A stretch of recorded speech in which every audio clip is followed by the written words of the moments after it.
Guys, yan yung aming project, no. Nakuha namin dito guys, plumbing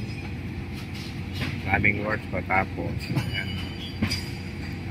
Dyan sa mga palapag na yan maglalagay ako ng blackout. Yan, meron ng forma, pero by Monday umpisa na namin yan, maglalagay na kami ng blackout. Tapos yan, maraming bakal. Yan ay elevator at tangke, cistern tank. Maglalagay din kami ng mga types yan.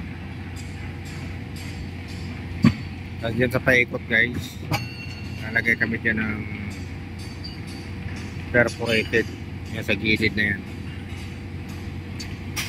Tapos na namin sa basement 6, sa basement 4 na naman kami maglalagay. Naantay na namin mabuhusan yung basement 5 para makapag-chipping kami sa wall.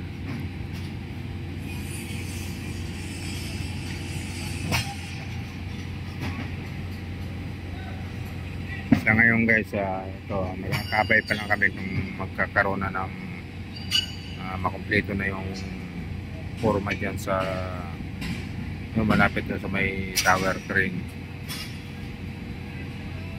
Kasi meron kami mga blackout dyan sa mga columns.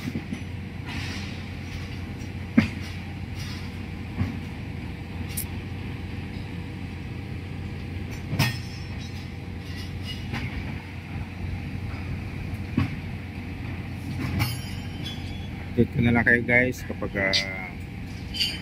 makapag-blackout na kami. Itong palang building guys, ano to, 37 floor, Metro Bank building.